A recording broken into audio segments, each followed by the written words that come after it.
let's talk about something. Let's talk about photography. For those of you that follow me, I'm an artist. I paint landscape paintings. And of course, this is the Robert Painter on YouTube. So most people that follow me here, you know, they're here because of the landscape paintings. But I have discovered something, or I want to say rediscovered something. And it's worth sharing, so I thought I'd make this video because it'll cross lines, not just from painters, but artists in photography as well. I want to talk about a time in my life when I used to shoot film back in my teens and early 20s and late 20s. I had a Canon AE1 program, 35mm. And film was, the glory days of photography. You had to take pictures, and you couldn't see them already. You couldn't look at the back and see what you shot. You had to compose your shot. You had to consider the light and the focus. In those days there was no autofocus even.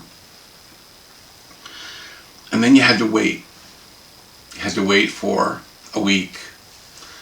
And eventually there became 1 hour of photo labs, and all of that was very cool, but you had to wait. That's the thing. And you really had to just hope that your pictures turned out really well.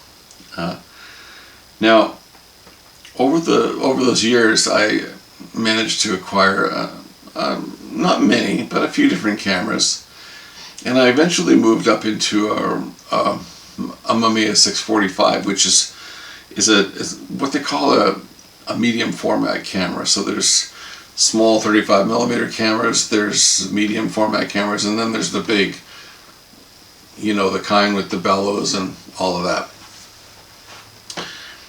Well, those years produced beautiful things, and they produced photographs that you could hold in your hand. And oftentimes when you went to get them developed, they'd ask you, do you want one copy or two? Why would you want two? Well, we almost always ordered 2 sets because we want to give out photographs to people, share them with family and friends.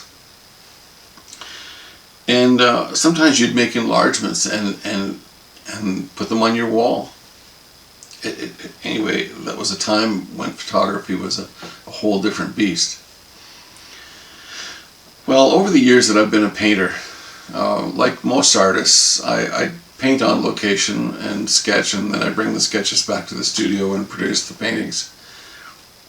But I also take photographs, and like most artists, we want the bigger context, so we'll take photographs of things in the vicinity of the painting and of the scene itself, just to give ourselves a recollection of what the whole place was like, the whole experience.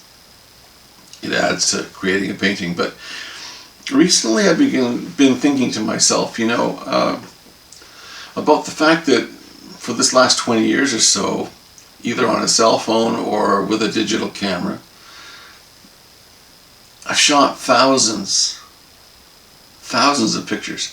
In fact, I got a notification from one of the social media platforms I'm on the other day that, congratulations, you have now posted over 32,000 images since joining.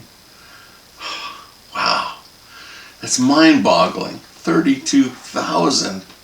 But what's even more mind-boggling is the fact that how many of them do I have? How many of them can I look at? Oh, sure, I can scroll back, and they do these little memories things where they bring pictures up from your past.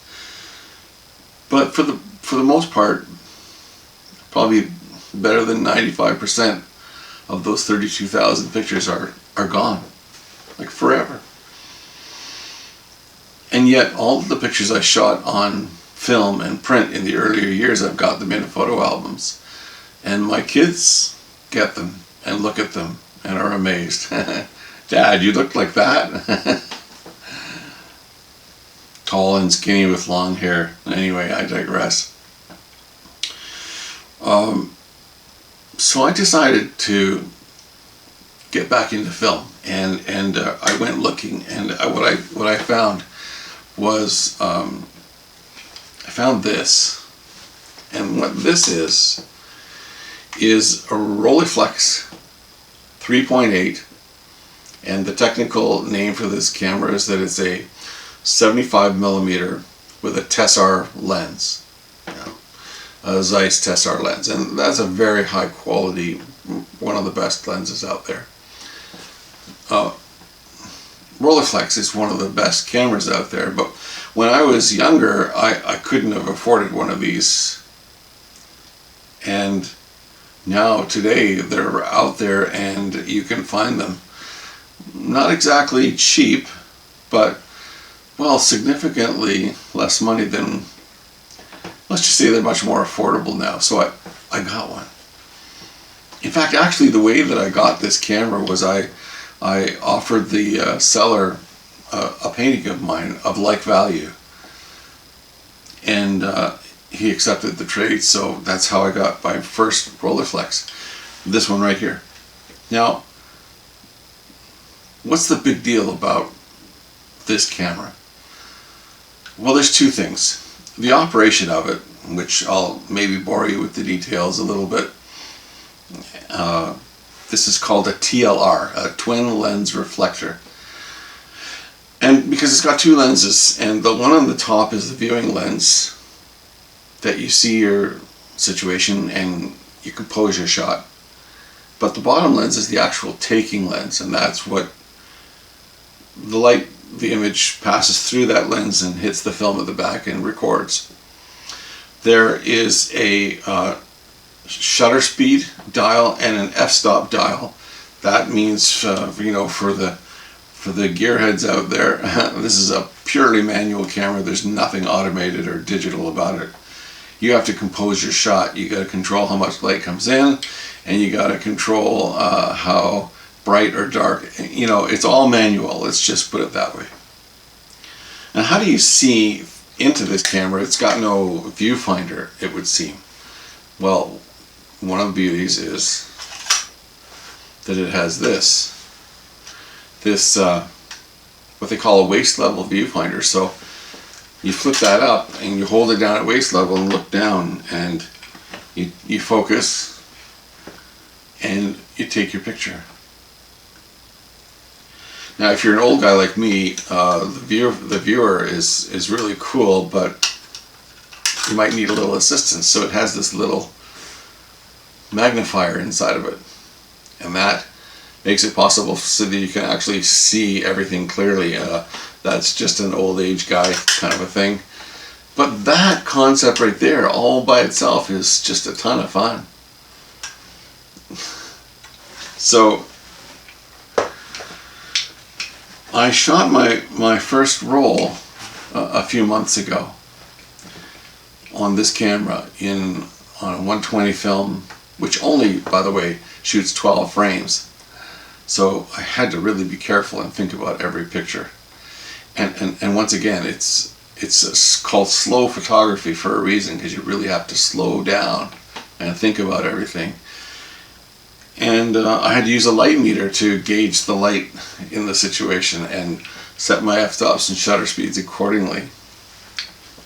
Well, that sounds like a lot, but it's just a ton of fun. And this thing is a beast. This particular model was made in 1937 to 1940.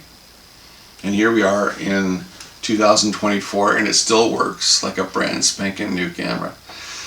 It weighs a ton. It's just a charm. Feels like quality all over the place.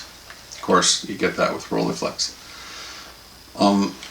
But I want to, get back to the main point here, is the fact that I'm taking pictures now with film, and I have had them printed.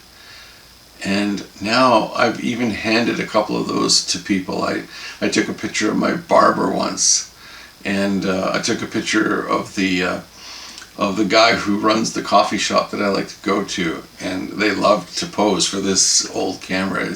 It was fun. It was easy. Nothing shy about it. Hey, do you mind if I take your picture? Oh, sure, by all means, let's do it. And I've given the physical prints to them, and they stand there and look at it like, wow, a real picture. I think there's really something to this, and the fact that there's been a resurgence to film cameras doesn't surprise me. But as a painter of pictures, I now appreciate again the value of the photographic image. And of course, this sweet little piece of photographic equipment. I encourage you to go out and find one. They're out there.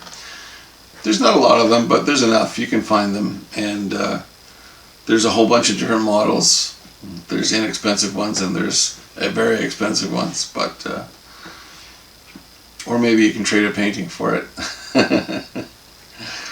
Anyway, thanks for watching, and if you've enjoyed this little bit here, be sure to like and subscribe, and that way you can know when I've got future videos about some other things, probably more about paintings, or maybe one of the other Rolleiflexes that I've acquired recently. But by all means, go out and take pictures and make prints, and the world will be a better place. Thanks for watching.